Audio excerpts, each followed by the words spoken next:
তরুণ তুর্কি বক্তা জনাব হজরত মোল্লা জালালউদ্দিন, যার বয়ান শুনে মানুষ প্রেরণা পায়। শুধুই যে প্রেরণা পায় তা নয়, আমার জওয়ান ভাইরা অনুপ্রেরণা পায়। যার বয়ান শুনে আমাদের মনোবল আসে, আমাদের ইমানি বল আসে। আসুন আমরা প্রত্যেকে দলে দলে এখানে যোগদান করব এবং এই ইসলামী জলসায় আমরা যোগদান করে অশেষ সওয়াবের হকদার হয়ে যাব। আমরা কিছু দিনের কথা শুনে নেব কোরআন ও হাদিসের আলোকে। এখন আপনাদের সামনে বক্তব্য পেশ করবেন তরুণ তুর্কি বক্তা মোল্লা জালালউদ্দিন। মোল্লা জালালউদ্দিন।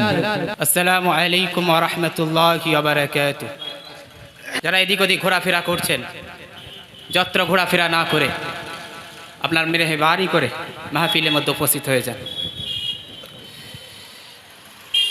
আউযু বিল্লাহি মিনাশ শাইতানির রাজীম।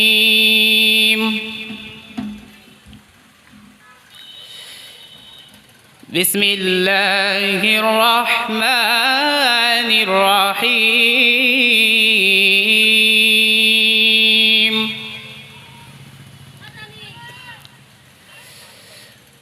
রব্বুল মাশরিকাইনি ওয়া রব্বুল মাগরিবাইন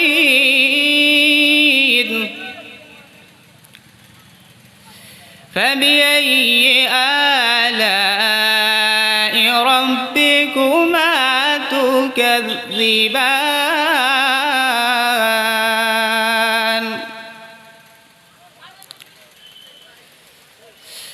মারাজাল বাহরাইনি ইয়ালতাকিয়ানি বাইনাহুমা বারযাখুল লা ইয়াবগিয়ান।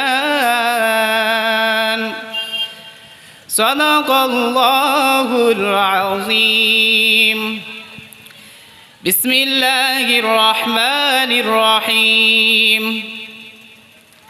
মা কানা মুহাম্মাদুন আবা আহাদিম মির রিজালিকুম ওয়ালাকিন রাসূলুল্লাহি ওয়া খাতামান নাবিয়্যিন ওয়া কানা আল্লাহু বিকুল্লি শাইইন আলীমা। ইন্নাল্লাহা ওয়া মালাইকাতাহু ইউসাল্লুনা আলান নবী ইয়া আইয়ুহাল্লাযীনা আমানু সাল্লু আলাইহি ওয়া সাল্লিমু তাসলিমা। আল্লাহুম্মা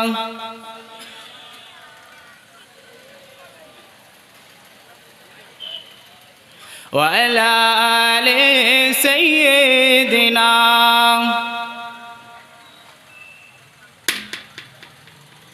وحلیمہ تجھے اور کیا چاہیے، تیرے گھر میں خود خدا کا ہمیں کیا چاہیے۔ اللہم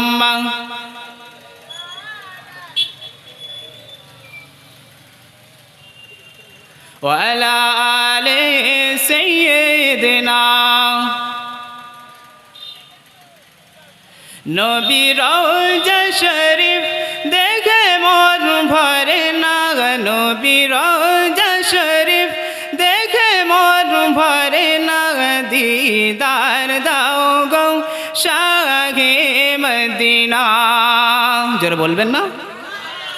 নবী রওজা শরীফ দেখে মন ভরে না, নবী রওজা শরীফ দেখে মন ভরে না, দিদার দাও গো শাহে মদিনা, দিদার দাও গো শাহে মদিনা। আল্লাহুম্মা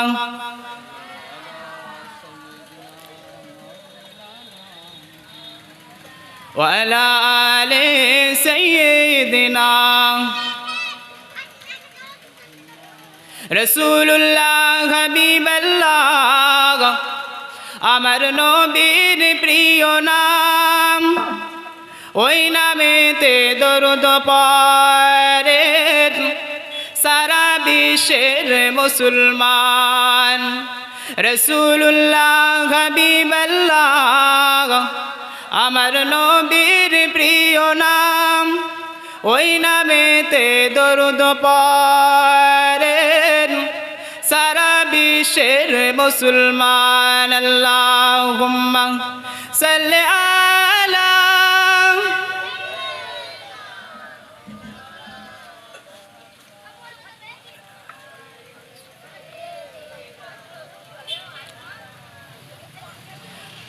قال الله تعالى في كلامه المجيد والفرقانه الحميد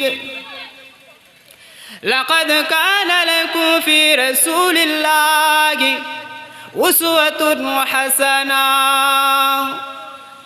وقال الله تعالى في كلامه المجيد والفرقانه الحميد ما آتاكم الرسول فخذوه وما نهاكم عنه فانتهوا وقال النبي صلى الله عليه وسلم من أحب سنتي فقد أحبني ومن أحبني كان معي في الجنة प्यारे हाजिरीन मजलिस मोहताराम जनाब साहिब सदर আজকের এই মাহফিলের সুধী মণ্ডলী উপস্থিত দিনদার ইমানদার নেককার পরহেজগার মুত্তাকি আল্লাহওয়ালা নামাজি মুসল্লি মুসলমান ভাইয়েরা পর্দার অন্তরালে শুনছেন মা ও বোনেরা আজকের এই মাহফিলের এই নবী দিবসের সভাপতি সম্পাদক কমিটি সাহেবানরা সকলকে জানাই আসসালামু আলাইকুম ওয়া রাহমাতুল্লাহ। সর্বপ্রথমে জানাই ইস্তাব ও স্তুতি সেই মহান রব্বুল আলমীর দরবারে আলিশানে আকাশ এবং জমিনের একচ্ছত্রের অধিপতি তার দরবারে বিনয় অবনত চিত্তে শ্রদ্ধা জড়িত কণ্ঠে সকলে সমস্বরে বলে উঠি আলহামদুলিল্লাহ। তারপরে জানাই বিশ্বনেতা বিশ্বনবী তাজদারে মদিনা আহমদি মুস্তফা আকায়ে নামদার আহমদি মুস্তফা মোহাম্মদ মুস্তফা সাল্লাল্লাহু আলাইহি ওয়াসাল্লামের প্রতি অসংখ্য দরুদ লাখো সালাম সকলে বলি সাল্লাল্লাহু আলাইহি ওয়াসাল্লাম। আজকের এই মুন্সিরহাট বাজার সংলগ্ন এলাকায় আমরা উপস্থিত হয়েছি। আমরা সকলে দোয়া চাই, আপনারাও দোয়া চান আল্লাহ পাক যেন এই মাহফিলে আমাদের বসা, আমার ওলামায়ে কেরামদের বলা, আপনাদের বসা, কমিটি সাহেবান যারা বিভিন্ন শ্রম বিভিন্ন দিক থেকে যারা সহযোগিতার মাধ্যমে আজকের এই মাহফিলকে কায়েম করেছেন, প্রতিষ্ঠিত দিয়েছেন, সকলে দোয়া চাই আল্লাহ যেন এই মাহফিলকে কবুল করে নেন, সকলে বলি আল্লাহুম্মা আমিন। আরও দোয়া চান আল্লাহ পাক যেন এই মাহফিলকে কাল কিয়ামতের ময়দানে হাসরের ময়দানে জান্নাতের ওসিলা যেন আল্লাহ বানিয়ে দেন, সকলে বলি আল্লাহুম্মা আমিন। আরও দোয়া চান আল্লাহ পাক যেন এই মাহফিলকে কিয়ামত পর্যন্ত যেন জারি করে রাখেন, সকল বলি আল্লাহুম্মা আমিন। আমি গুনাহগার অধম মোল্লা জালাল উদ্দিন পিয়াসারা থেকে এসেছি আপনাদের খেদমতে। দু চারটে আলোচনা করব, তারপরে আসবেন ওলামায়ে কেরাম। শুনলাম পীরজাদা মেহরাব সিদ্দিকী সাহেব আসছেন, যোগ্য আলেম আসছেন, বক্তব্য রাখবেন। আমি দু চারটে কথা বলবো, বিদায় নেব। প্রথমেই আমি একটা কথা আপনাদের সামনে বলে যাই। আমি এখনও তালিবুল ইলম কলকাতা আলিয়া বিশ্ববিদ্যালয়ে পড়াশোনা করছি।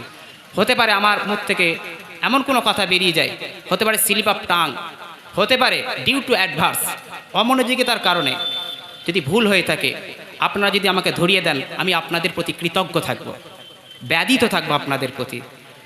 আমাকে ধরিয়ে দিলে আমি খুশি হব, কোনো রাগ করব না, কিন্তু মনের মধ্যে রেখে নিজেকে পুষিয়ে আমার উপরে রাগ ক্ষোভ করবেন না। প্রথমে আমি আজকের এই নবী দিবসের মাহফিল দুটো বিষয়ের উপর আলোচনা করব, দুটো বিষয়ের উপরে অল্প অল্প আলোচনা করে বিদায় নেব। আলেমকে বিষয়গুলো শুনে নেন। শিরোনাম আজকের বক্তব্যের মোল্লা জালালউদ্দিনের বক্তব্য শিরোনাম হচ্ছে আলেমকে বা আলেম কাকে বলবো।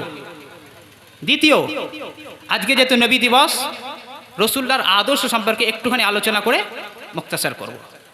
প্রথমে বলি আলেম, আলেম শব্দটা একদম নিচু থেকে আরম্ভ করছে। এলেম শব্দ থেকে এসছে, আইন লাম মিম, এলেম। এলেম শব্দের বাংলা অর্থ কি প্রথম জানতে হবে, কারণ আমরা বাঙালি। আমরা বাঙালি, আমাদের ভাষা হচ্ছে বাংলা, মাতৃভাষা, মায়ের ভাষা হচ্ছে বাংলা। আমাদেরকে বাংলা আমাদের মাতৃভাষা, আমাদেরকে বাংলা জানতে হবে। এলেমের বাংলা কি করব? যদি করেন শিক্ষা, ভালো করে শুনবেন, যদি করেন শিক্ষা তাহলে কিন্তু অ্যাপ্রোপ্রিয়েট হবে না, যথাযথ হবে না। কেন হবে না? শিক্ষার দুটো ভাগ রয়েছে, মনে রাখবেন, কুশিক্ষা আর সুশিক্ষা। কুশিক্ষা, সুশিক্ষা। তাহলে এলেমের বাংলা শিক্ষা হলো না। এলেমের বাংলা যদি আমরা বিদ্যা করি তাহলে কেমন হবে? এলেমের বাংলা যদি আমরা বিদ্যা করি তাহলেও কিন্তু হবে না, তারও দুটো ভাগ রয়েছে, কুবিদ্যা, সুবিদ্যা। তাহলে এলেমের বাংলা কি করব? এই নিয়ে বৈঠক হয় আলেমদের মধ্যে, ওলামায়ে কেরামদের মধ্যে বৈঠক হয়। ওলামায়ে কেরামরা একটা শব্দ ঠিক করলেন, তার নাম হচ্ছে জ্ঞান। এই জ্ঞান হলো পবিত্র। এই জ্ঞান যার মধ্যে থাকবে সে হলো জ্ঞানী, এলেম যার মধ্যে থাকবে সে হলো আলেম। এবার আলেমের সংজ্ঞাটা শুনুন। কোরআন এবং হাদিসের আলোকে আলেম কাকে বলে? কোরআন এবং হাদিসের আলোকে আলেম কাকে বলে? ভালো করে মনোযোগ দিয়ে শুনুন। আলেম হচ্ছে ডাক্তার, ইঞ্জিনিয়ার, প্রফেসর। আমি প্রত্যেকটা দলিল দিয়ে যে যাব, মনে করবেন কালকে বাজার এলাকায় আপনারা বলবেন যে মোল্লা জালালউদ্দিন এসেছিল, কিছু আলোচনা করে গেছে, বা খুব ভালো বক্তব্য, অথবা বলবে খারাপ বক্তব্য রেখে গেছে। আমাকে ভালোবাসতে হবে না, আমার কথাগুলো খালি শুনুন। মুদাল্লালান কথা বলে যাব, কোন হাদিস থেকে তুলেছি সেটাও বলে যাব আমি। প্রথম কথা হচ্ছে রাসূলুল্লাহ সাল্লাল্লাহু আলাইহি ওয়াসাল্লামের হাদিস বলবো, দলিল দিয়ে আল্লাহর রহমতে বিদায় নেব। প্রথম হচ্ছে আলেমের সংজ্ঞা নিন। ডাক্তার, ইঞ্জিনিয়ার, প্রফেসর, উকিল, হাকিম, ব্যারিস্টার, এদের থেকে জ্ঞানে, নীতিতে, আদর্শে, প্রজ্ঞায় এক কদম এগিয়ে যে আলেম সে। জোরে বলবেন না সুবহানাল্লাহ? আল্লাহ বলছে ডাক্তার, ইঞ্জিনিয়ার, প্রফেসর, উকিল, হাকিম, ব্যারিস্টার, এদের থেকে জ্ঞানে, নীতিতে, আদর্শে, প্রজ্ঞায় এক কদম এগিয়ে যে আলেম সে। আমি তো বলে দিলাম, আমাকে দলিল দিতে হবে। দলিল দিচ্ছি শুনুন। তিরমিজি শরীফের হাদিস রাসূলুল্লাহ সাল্লাল্লাহু আলাইহি ওয়াসাল্লাম বলছেন, আল উলামা ওয়ারাসাতুল আম্বিয়া। উলামাগণ হলো নবীগণ, উলামাগণ হলো নবীগণের ওয়ারিস। এবার আমার কথাটা ভালো করে বুঝবেন। রাসূলুল্লাহ সাল্লাল্লাহু আলাইহি ওয়াসাল্লাম কেমন ছিলেন প্রথম আমাদেরকে জানতে হবে। আমরা রাসূলুল্লাহকে কেমনভাবে চিনি, কেমন রূপে চিনি? এই ধরনের চিনি। কেমন? মৌলবি কাটিং। মৌলবি কাটিং কাকে বলে? দাড়ি, টুপি, পিরহান, বেশ দাড়ি থাকবে, গোল পাঞ্জাবি থাকবে, মুখে একটা পান থাকবে, সুন্দর একটা চকমকে একটা টুপি থাকবে।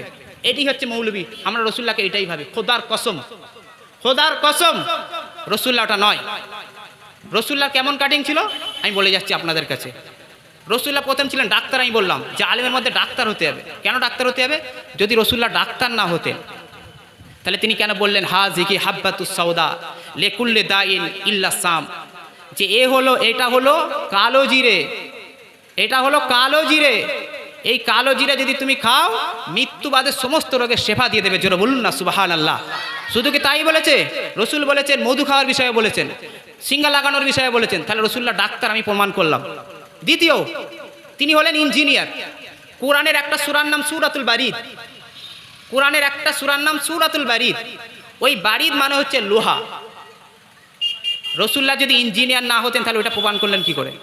তিনি ব্যাখ্যা করলেন কিভাবে? তাহলে রাসূলুল্লাহ হলেন ইঞ্জিনিয়ার। প্রফেসর আজকের কোনো মাস্টার বা কোনো বক্তা যদি বক্তব্য রাখে, সবার বক্তব্য কি সবাই বুঝতে পারে? কখনোই না। আমি যখন শ্রোতার মঞ্চে ছিলাম আমিও বুঝতে পারতাম না, কখনোই বুঝতে পারতো না। সব ধরনের মানুষই আছে। একটা কথা আমাকে বারবার বলতে হচ্ছে, অথবা কারো মাথায় ঢোকেই নেই। কোনো এমন ছাত্র যে তার মাথায় ঢোকেই নেই। তো রাসূলুল্লাহ সাল্লাল্লাহু আলাইহি ওয়াসাল্লাম যখন বায়ান দিতেন, তখন সেখানে উচ্চ পর্বের সাহাবা, নিম্ন পর্বের সাহাবা, সমস্ত সাহাবারাই সেখানে উপস্থিত থাকতেন। রাসূলুল্লাহ কোনো কথা রিপিট করতেন না। জোরে বলুন না সুবহানাল্লাহ। অথচ রাসূলুল্লাহর কথাকে একবারে তারা সাহাবায়ে কেরামরা মেনে নিত। তো রাসূলুল্লাহ হলেন প্রফেসর। তো রাসূলুল্লাহর হাদিস আল উলামা ওয়ারাসাতুল আম্বিয়া।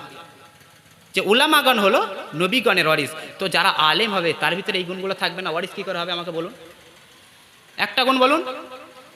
আজকের আপনি যাকে আলেম মনে করছেন সে তো হাফেজ সাহেব, আপনি যাকে আলেম মনে করছেন সে তো পীর সাহেব, আপনি যাকে আলেম মনে করছেন সে তো পীর সাহেব, ইমাম সাহেব, খতিব সাহেব, কিন্তু से आलिम की वो कुरान को हाफ्ज किया, वो तो हाफिज कुरान है लेकिन आलिम नहीं। চারটি গানে আমার কথা রাগ করবেন না, আমি আজকে বক্তব্য রাখছি, আমি আলেম নয়। আলেম হতে গেলে এই গুণগুলো চাই, তার মধ্যে বিশেষজ্ঞ চাই না, যে এই বিষয়গুলোর উপর তার বিশেষজ্ঞ হবে, জ্ঞান অতিরিক্ত চাই এটা কিন্তু নয়, কিন্তু টাচ থাকতে হবে, তবেই তো সে আলেম। এবার আপনি বলুন তো আমাদের পশ্চিমবঙ্গের মধ্যে কটা আলেম আছে বলুন। আমরা আল্লাহ রসুলকে কেমন চিনি? ফুরফুরার পীর আবু বকর রহমাতুল্লাহ আলাইহি, তার প্রথম পরিচয় কি হবে বলুন তো? তিনি হবেন প্রথম আলেম, তিনি হলেন আলেম, তারপরে অন্য পরিচয়। তাকে অলি খেতাব দিয়েছেন ওগুলো পড়ে, কিন্তু প্রথম হবে আলেম। অলি দিয়ে আমার মনে হয় তাকে ছোট করা হচ্ছে। খাজা গরিবে নওয়াজ রহমাতুল্লাহ আলাইহি, তাকে আমরা আল্লাহর অলি বলে ছোট করছি। প্রথম পরিচয় আলেম, আলেমের মর্যাদা অনেক, আমি হাদিস দিয়ে প্রমাণ করছি, আমি এমনি বলবো না, তার পজিশন অনেক হাই। আব্দুল কাদের জিলানী রহমাতুল্লাহ আলাইহি, তার পজিশন হাই, তিনি হলেন আলেম, প্রথম পরিচয় হবে আলেম। কিন্তু আমরা তাদেরকে আলেম মনে করি না, আমরা আলেম মনে করি পথের এইগুলো জিনিস। না, not a matter of joke. আলেম বিষয়টা চারটিখানি বিষয় নয়। আলেম হতে গেলে কি করতে হবে? পড়াশোনা লাগবে, অনেক কিছু লাগবে, আর একদিনে আলেম হয় না। হেমন্তর একটা কথা রয়েছে, একদিনে তো হয়নি আমি তোমাদেরই হেমন্ত, তো একদিনে তো হয়নি আমি তোমাদেরই আলেম, এই আলেম সেই দিন বলবে, এটা জানতে হবে। এবার আসছে, এবার আমি দলিল দিচ্ছি। রাসূলুল্লাহ সাল্লাল্লাহু আলাইহি ওয়াসাল্লাম আলেমের সম্পর্কে কি বলেছেন? আলেমের পজিশন বুঝুন, কার স্থানের পর আলেমের পজিশন বলছি। মান জাআহুল মাউতু ওয়া হুয়া ইয়াতলুবুল ইলমা, মান জাআহুল মাউতু ওয়া হুয়া ইয়াতলুবুল ইলমা লিয়াহইয়া বিহিল ইসলাম ফাবাইনাহু ওয়া বাইনান নাবিয়্যিনা দারাজাতুল ওয়াহিদা ফিল জান্নাত। আল্লাহ রসুল বলছেন, সুনানুদ দারিমি শরীফের হাদিস, মনে রাখবেন, আমি হাদিসের কোটেশনে বলে দিচ্ছি। সুনানুদ দারিমি শরীফের হাদিস, আল্লাহ রসুল বলছেন যে মান জাআহুল মাউতু ওয়া হুয়া ইয়াতলুবুল ইলমা লিয়াহইয়া বিহিল ইসলাম, যে ইসলামকে সমুন্নত করার জন্য, উজ্জীবিত করার জন্য যে ইলম তলব করছে, ওই অবস্থায় যে মারা গেল, আল্লাহ রসুল বলছেন তার স্থান আর নবীদের স্থান একদম একটা ধাপ। জোরে বলবেন না সুবহানাল্লাহ? আমি কি বুঝাতে পারছি আমার কথা? আমার কথা বুঝাতে পারছি? একজন বুঝলে আমার জন্য যথেষ্ট। মান জাআহুল মাউতু ওয়া হুয়া ইয়াতলুবুল ইলমা লিয়াহইয়া বিহিল ইসলাম, বলছে ইসলামকে সমুন্নত করার জন্য, জীবিত করার জন্য যে এলেম তলব করছে, তার এলেম ওই করতে করতে যদি সে মারা যায়, তার স্থান হবে জান্নাতের মধ্যে নবীদের পরে। জোরে বলুন না সুবহানাল্লাহ? এটাই তো আল্লাহ রসুল। এবার আমাকে বলুন তো, যে রসুল সাল্লাল্লাহু আলাইহি ওয়াসাল্লাম যে বললেন, এখানে বয়স নির্ণয় করেছে? বয়স নির্ণয় করেছে কি? আমি টান দিই, জলসা টানও দিই, সব কিছুই করি। এই জিনিসটা যেহেতু বুঝাচ্ছি না, আমি টান দিচ্ছি না, কিছু মনে করবেন না। যদি টান দিই বিষয়টা অনেক বুঝতে পারবেন না, ওই জন্য আমি এমনি বলে যাচ্ছি। টান দেবো যখন রসুল্লাহর আদর্শ সম্পর্কে আলোচনা করব। তো আমি যেটা বলে যাচ্ছি যে রাসূলুল্লাহ সাল্লাল্লাহু আলাইহি ওয়াসাল্লাম এখানে কোনো বয়স নির্ণয় করেননি। ওই যে আমার চাচা যান বসে রয়েছেন, উনি যদি এখন তালিবুল ইলম থাকেন, যদি শিক্ষা অন্বেষণ করেন, জ্ঞান অন্বেষণ করেন, উনি এখন তালিবুল ইলম। আমি এই শিক্ষাগুলো কোথা থেকে পেয়েছি? সৈয়দ আব্দুল আজিজ আল মুফতি সাহেবের কাছে। তিনি কি ছিলেন আপনারা চিনবেন, এই যে মেহরাব ভাই আসছেন, মেহরাব ভাইয়ের আব্বাজান নুরউদ্দিন সিদ্দিকী, নুরউদ্দিন সিদ্দিকী হুজুর রহমাতুল্লাহ আলাইহি, তার সহপাঠী, একদম সহপাঠী, অন্তরঙ্গ বন্ধু ছিলেন। তিনি হলেন পশ্চিমবঙ্গের খ্যাতনামা বক্তা সৈয়দ আব্দুল আজিজ আল মুফতি সাহেব। তার কাছ থেকে আমি শিক্ষা নিচ্ছি এবং আলিয়া মাসে পড়ছি। এই কথাগুলো আমি তার কাছ থেকে শিখেছি। তো মান জাআহুল মাউতু ওয়া হুয়া ইয়াতলুবুল ইলমা লিয়াহইয়া বিহিল ইসলাম। তবে মনে রাখবেন, আমরা মাদ্রাসায় যারা পড়াশোনা করি, আমরা শুধু তাদের কি মনে করি? কি মনে করি বলেন তো? তালবিল্লি। কি বললাম? আমরা বলে থাকি, আমাদেরকে বলেছে, আমরা যখন পড়াশোনা করছিলাম না, বলেছে ও তো তালবিল্লি। তালবিল্লি আবার কি? তালিবুল ইলম। এই তালিবুল ইলম শুধু মাদ্রাসার ছেলে না নয়, একজন স্কুলের ছেলেও তো তালিবুল ইলম।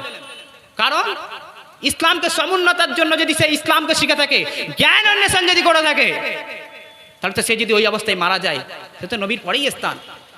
আমি মনে করি একটা কথা বলে যাচ্ছি, এক্সাম্পল, প্লেন আবিষ্কার করেছে তো, আচ্ছা আল্লাহর অভিপ্রায় কি বলুন তো?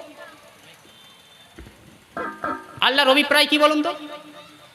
যে মানুষ সে আমার জিনিস নিয়ে গবেষণা করুক, এগিয়ে আসুক, এটাই হলো আল্লাহর অভিপ্রায়।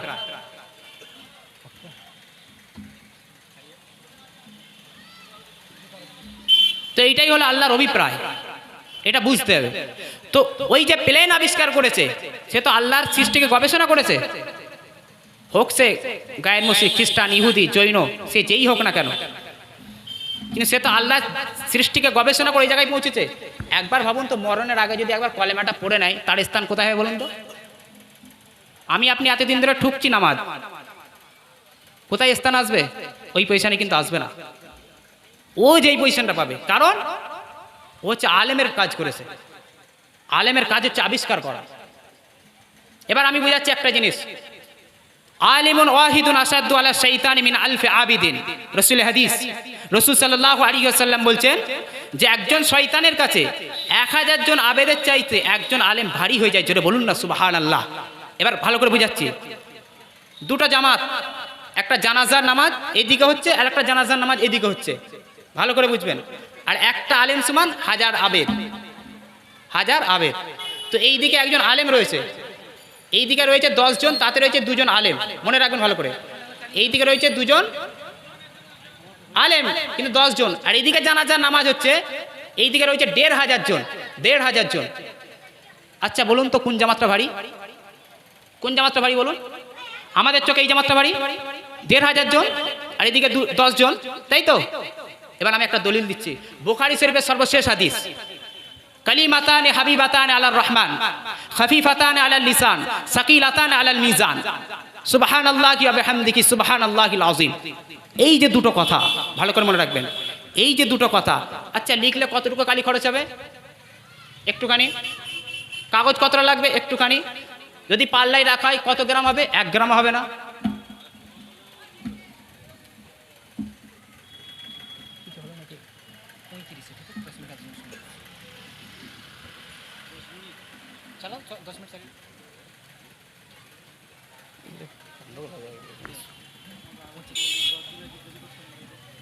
তো এইখানে এই জিনিসটা লাগবে কতটা? একটুখানি জিনিস, 1 গ্রামও হবে না। কিন্তু এর ভারী কতটা আল্লাহ বলছেন, কালিমাতানে হাবিবাতান আলার রহমান, এমন দুটো কথা রয়েছে যেটা আল্লাহ পাকের কাছে প্রিয়। আর খফিফাতান আলাল লিসান, খফিফাতানে আলাল লিসান, আর জবানে উচ্চারণে হচ্ছে সহজ, আর বলতে দাঁড়িয়ে পাল্লায় হচ্ছে ওটা ভারী হয়ে যাবে। যেটা বলুন না সুবহানাল্লাহ। তো আলেমের জামাত এইদিকে 10 জন বলেছিলাম, এই 10 জনের মধ্যে 2 জন আলেম আছে, একজন আলেম সমান 1000 জন বলেছি তো। আলিমুন ওয়াহিদুন আসাদুল্লাহ শাইতানি মিন আলফি আবিদিন, একজন আলেম সমান 1000 জন বলেছি। তো ওইদিকে যদি 2টো আলেম থাকে কতজন হচ্ছে বলুন তো? 2009 জন। তাহলে এবার বলুন তো, আজকের মাহফিল, এই যে আমার মাহফিল, এবার ঘুরিয়ে দেখি নাও, লোক বলবে মাহফিলে লোক হয়নি। এটা কিন্তু ইসলাম নয়, লোকের সংখ্যাধিকের ওপরে ইসলাম নয়। যদি তাই হতো, বদরের যুদ্ধের ময়দানে 313 জনের জায়গায় 960 জন কি করে হারলো বলুন? রাসূলের হাদিস। এই হচ্ছে ব্যাপার। তো আমাকে আর 10 মিনিট আছে, রাসূলের একটা আদর্শ বলে বেরিয়ে যাব। রাসূলুল্লাহ সাল্লাল্লাহু আলাইহি ওয়াসাল্লাম তার আদর্শ একটা বলে যাচ্ছে, মক্কা বিজয়।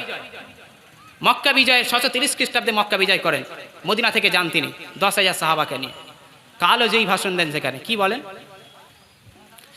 আল্লাহ নবী ঘোষণা দিতে দেখে, এ মুসলমান গণেরা তরুণেরা, আল্লাহ নবী যখন মক্কা বিজয়ের দিকে চলে যান, রাসূলুল্লাহ যখন মক্কা বিজয় করতে যান, সাহাবা হুজুরদেরকে সাথে নিয়ে যান, এবং করে রাসূলুল্লাহ বলতে দেখে, ও আমার সাহাবারা, তোমরা আদমের সন্তান, তোমরা হলে আদমের সন্তান, তোমরা যখন মক্কা বিজয় করতে যাবে, তোমরা কোনো মানুষের উপর অত্যাচার করবে না, কোনো মানুষের উপর অন্যায় করবে না, অত্যাচার করবে না।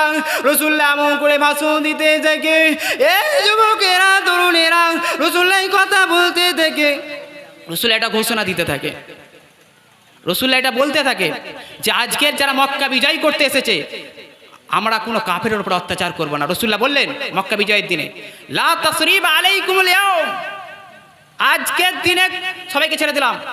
লা তাসরিবা আলাইকুমুল ইয়াউম ফাআনতুমুত তুলাকা, আমি রাসূলুল্লাহ আজকের দিনে তোমাদেরকে সব তালাক দিয়ে দিলাম। জোরে বলবেন না সুবহানাল্লাহ। রাসূলুল্লাহ বললেন, কাফেরদেরকে বললেন আজকের দিনে তোমাদেরকে আমি তালাক দিয়ে দিলাম, মানে মুক্ত করে দিলাম। জোরে বলুন না সুবহানাল্লাহ। তিনি বললেন মান দাখাল আবু সুফিয়ান ফাহুয়া আমিনুন। রাসূলুল্লাহ বললেন একটা জিনিস দেখুন তো, এই গ্রামে যদি তৃণমূল আছে এখন, তাই তো তৃণমূল আছে, এরপর যদি অন্য কোনো দল আছে ছেড়ে দেবে তাদেরকে? ছেড়ে দেবে কি? ছাড়বে না। অথবা তার আগে থাকুক নাই থাকুক, মারে তো, মারপিট হয় তো। আপনাদের এখানে তো ভালো, আমাদের এখানে কিন্তু চলে, সব ফাটাফাটি চলে। তো রাসূলুল্লাহ সাল্লাল্লাহু আলাইহি সাল্লামের জন্মভূমি কোথায় ছিল? মক্কা। তো ওই মক্কা থেকে যখন তাকে বিতাড়িত করে দিয়েছিল, ওই মক্কা যখন পুনর্বার যখন তিনি নিলেন, তো রাসূলুল্লাহর উচিত কি ছিল? তাদেরকে মারা। রাসূলুল্লাহ মারলেন না। রাসূলুল্লাহ কি বললেন? লা তাসরিবা আলাইকুমুল ইয়াউম ফাআনতুমুত তুলাকা, আমি আজকের দিনে সকলকে তোমাদেরকে মুক্ত করে দিলাম। আর যে ব্যক্তি আজকের দিনে আবু সুফিয়ানের বাড়িতে প্রবেশ করবে সে নিরাপদ হয়ে যাবে। আজকের দিনে যে ব্যক্তি বাইতুল হারামে প্রবেশ করবে সে নিরাপদ হয়ে যাবে। আজকের দিনে যে ব্যক্তি নিজের ঘরে ঢুকে দরওয়াজা বন্ধ করে দেবে সে নিরাপদ হয়ে যাবে। জোরে বলুন না সুবহানাল্লাহ। এটাই হচ্ছে আমাদের রাসূল। আমরা রাসূলকে নিয়ে তো গবেষণা করি না, গবেষণা করেছিল তারা। আজকে স্বাধীন ভারতের প্রথম প্রধানমন্ত্রী জওহরলাল নেহরু, তার বইয়ের নাম হচ্ছে the glimpses of the world history. তার বইয়ের মধ্যে দেখতে পাবেন রাসূলুল্লাহর চরিত্র, সে আলোচনা করেছিল। শুধু তো এটা ভারতের বললাম, ওয়ার্ল্ড ওয়াইজ চলে যান। মাইকেল এইচ হার্ট দ্য 100 বুকের মধ্যে তিনি লিখেছেন 100 মনীষীর জীবনী, 100 মনীষীর জীবনী তিনি লিখবেন বলে মনস্থির করেছেন। তিনি চলে গেলেন, খুঁজছেন। একটা কথা বলে যাই, বিশ্বের জমিনে বিশ্বজনীন ধর্ম হলো 3টে। কটা বললাম? 3টে। ইসলাম, খ্রিস্টান, ইসলাম, বৌদ্ধ ধর্ম। আচ্ছা, যখন মাইকেল এইচ হার্ট যখন 100 মনীষীর জীবনী লিখবেন বললেন, প্রথম কার নাম দেবে এই যখন তার মনস্থির করলেন, তো খুঁজতে খুঁজতে প্রথমে তো যাওয়া উচিত খ্রিস্টানদের কাছে। গেলেন, পেলেন না। তিনি চেয়েছিলেন নিখুঁত জীবনী চাই, জীবনে এমন কোনো দোষ ত্রুটি এরকম কিচ্ছু না থাকে। তো তিনি চলে গেলেন মক্কার জমিনে। মক্কার জমিনে গিয়ে মরুভূমির প্রান্ত, আকাশ পাতাল সমস্ত খোঁজার পরে যখন তিনি মক্কাতে পৌঁছে গেলেন, মক্কার জমিনে শুনলেন যে এখানে একজন এসেছিল, জন্ম হয়েছিল, কিন্তু সে এখানে নেই। তিনি চলে গেলেন মদিনায়। মদিনায় যে শুনলেন যে এখানে একজনের রওজা মুবারক রয়েছে, তিনি হলেন আকাই নামদার আহমদী মুস্তফা মোহাম্মদ মুস্তফা। তিনি তার জীবনীকে নিয়ে গবেষণা করলেন। গবেষণা করার পর দেখলেন ভুল তো দূরের কথা, কোনো সন্দেহই নেই। জোরে বলুন না সুবহানাল্লাহ। আল্লাহুম্মা সাল্লি আলা ওয়া আলা আলি সাইয়্যিদিনা ডেকে লাও রাসূলুল্লাহ রওজা পাকের কিনারে। এখন আওয়াজটা ঠিক আছে? ঠিক আছে, বাহ, ভালো কাজ। ডেকে লাও রাসূলুল্লাহ রওজা পাকের কিনারে, আমি কেঁদে কেঁদে হয় গো সারা, ধন্য করো দিদারে। আমি সহিতে পারি না বিরহ জ্বালা, ধন্য করো দিদারে। আল্লাহুম্মা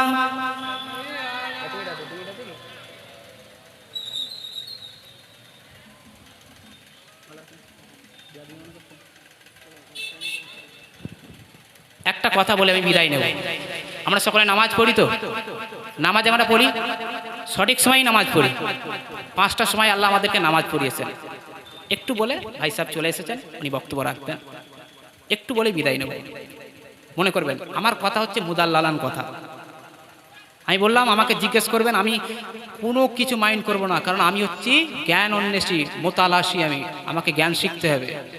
তো বলে যায় আল্লাহ বলছেন ইন্না সালাতা তানহা আনিল ফাহশাই ওয়াল মুনকার, যে ব্যক্তি নামাজ পড়লো আমি আল্লাহ তাকে অশ্লীল কাজ থেকে দূরে রাখবো, তাই তো? আচ্ছা, আল্লাহর কথা মানে কি? ওয়াদা। ওয়াদা। আমি মোল্লা জালালউদ্দিন নামাজ পড়ছি, আমি এই বলে নামাজ পড়ছি যে আল্লাহ, আমি নামাজ পড়লে আল্লাহ আমাকে খারাপ কাজ থেকে দূরে রাখবে, তো এই বলে নামাজ পড়ছি। আমি মোল্লা জালালউদ্দিন নামাজ পড়ছি আর খারাপ কাজ থেকে দূরে থাকতে পারছি না।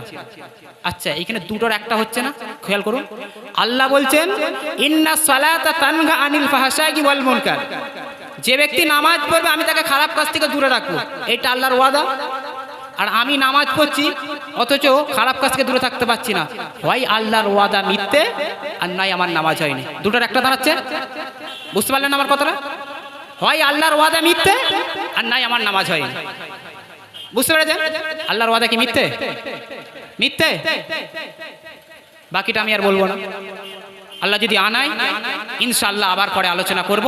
ভাই সাহেব এসেছেন, অনেক শ্রম দিয়ে বিভিন্নভাবে আজকের মাহফিল করা হয়েছে। আসলে আমি একটা মাহফিলে ছিলাম, গলাটা একটু বসে গেছে, এখন তরুণ তো এই এসেছি, এক জায়গায় ছিলাম ওখান থেকে সেরে আমি এখানে এলাম। তো দোয়া রাখবেন, আপনাদের জন্যও দোয়া রাখি। যখন বক্তা চলে আসে স্টেজে তাকে বসিয়ে রাখা উচিত নয়, ঠিক আছে? এটা সবসময় খেয়াল রাখবেন, কারণ তার একটা সম্মান আছে। আমার পাশে বসে রয়েছেন, আমার কেমন লাগছে? আমার খারাপ লাগছে, এটা উচিত নয়। অন্তত তাকে ঘরে রাখেন, তার সময় অনুযায়ী নিয়ে আসবেন, এটা করবেন না। তো যাই হোক, সকলেই আজকে সুন্দর মাহফিল করেছেন। আল্লাহর কাছে দোয়া চাই, আপনার আমার জন্য দোয়া চাইবেন। আমি পড়াশোনা করছি, আমার জন্য দোয়া চাইবেন। ওমা আলাইনা ইল্লাল বালাগ। আসসালামু আলাইকুম ওয়া রাহমাতুল্লাহ। আল্লাহুম্মা সাল্লি আলা